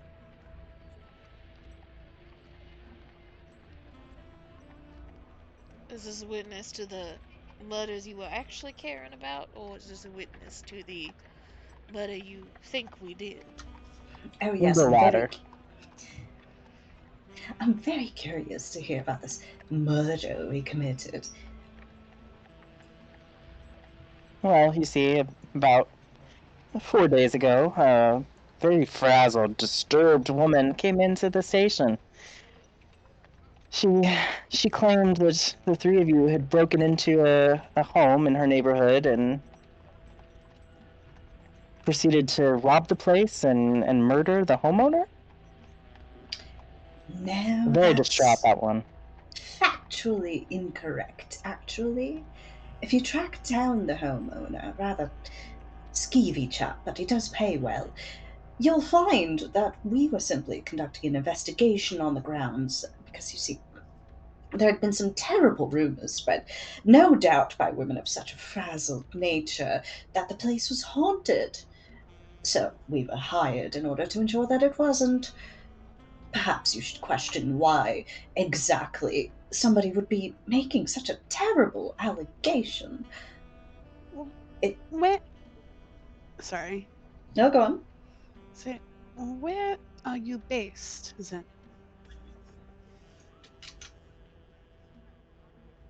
Because we went out of town for That this. is a great point. Elaine, hush, hush. She will flash her badge again, and she is from the Boston Police Department. The greater Boston area. It's fine. Yes. If you ask me, this rather sounds like a pickup job by the Homeowners Association in order to further damage the value of the Corbett house. Its owner was looking to sell it once more. Maybe they have something out for him. I don't suppose you've investigated that, have you? It doesn't interest me. Oh, interest. You're that sort of person.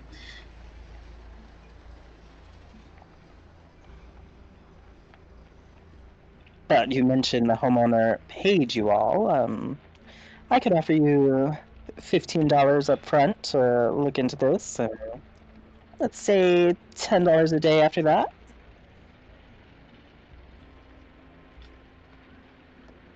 Is that a lot of money? Yes.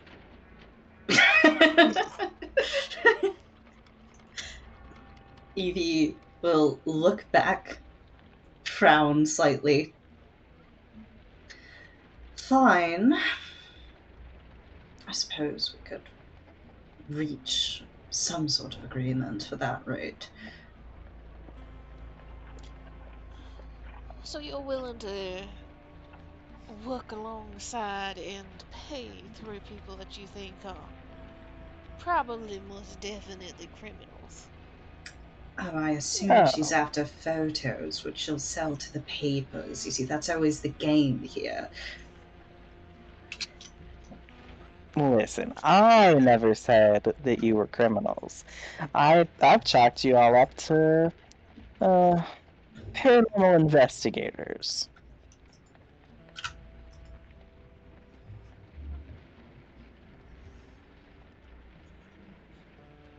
Are we backpedaling here, Cody? Because that is factually incorrect. I said suspects, not murderers, and I said that the witness accused you of murder. I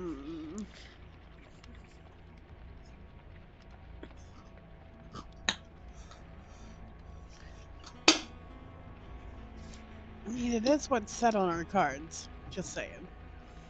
Murderers? No, Paranormal investigators. Yeah, like.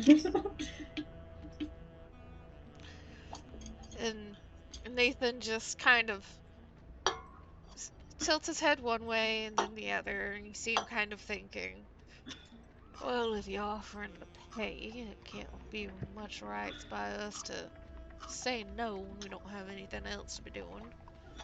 However, if you're wanting to actually get our help to investigate, he emphasizes that word and kind of gives just this pointed look to her. Then, I think all of us across the board would appreciate some sort of cohesive working environment. We'll treat you with the respect of a co-worker and you'll do the same rather than treating us like suspects. And no photos. At the no photos comment, she just kind of rolls her eyes, but she'll reach down into her bag and pull out a manila folder and put it on the desk in a show of good faith.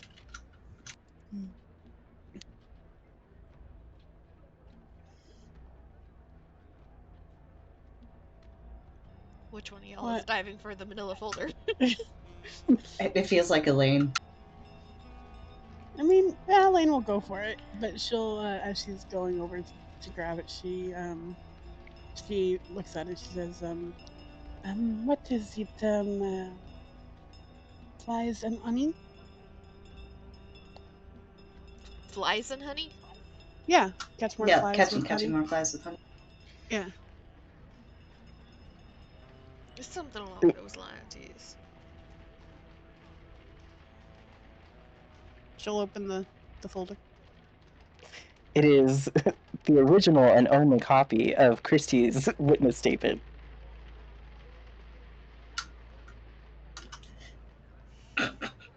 Christy Johnson's witness statement. She starts reading it, then kind of just tosses it to Nathan. Goes to her desk. Nathan catches it, pulls it all the way out, starts reading it. And there's just like, you see his brows start to go up a little bit. And just a very faint smile on his face. He has found amusement for the moment. Cody, I will give you 5 luck if you give a dramatic reading of Christy Johnson's witness statement. In her voice? I can't right now. I'm like sucking up lozenges. I'm sorry. Okay. Maybe next time though. Alright. Understandable. Knock it down. Start the session with this dramatic reading. And they call us crazy. You like a writing, Elaine. Ever thought about writing some fiction? Embellish just a little bit, you probably could get it in a paper. She thinks on it. Writes something down in a little notebook. It was quite the story.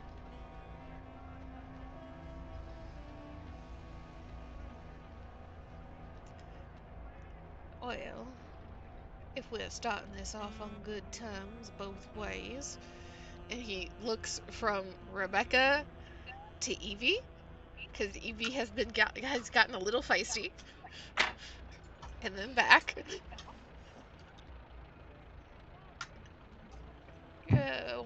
When about do you wanting us to start looking into this? Because I do think starting with that body is going to be the best thing. Effective immediately. The more time that goes on, the more cover-ups are going to happen.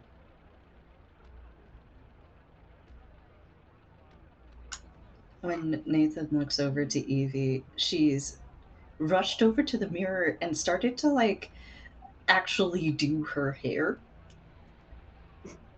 Like she's changing it up, and she's I imagine that she usually wears it like just tied back or very messily. I imagine she's doing like an actually nice braid with remarkable speed. And she's reaching for a hat, putting on the hat. You going somewhere fancy, Doctor? No, nothing like that. I'm afraid it's far more boring. I'll tell you some other time.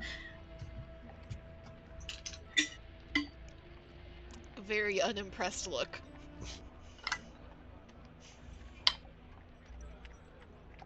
And looks back to Rebecca.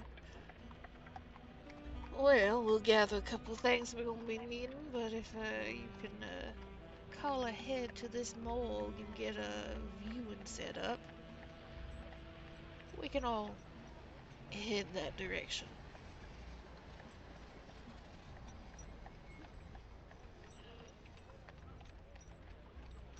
All right, I'll call my friend at the morgue.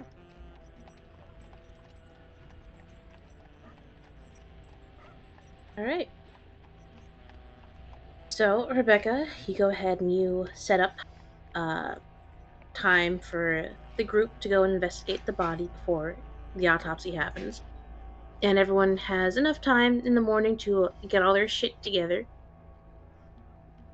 And we can go ahead and call the session here. Let's start with the morgue. Start with the morgue. After the dramatic reading. Yes. The dramatic reading is very important.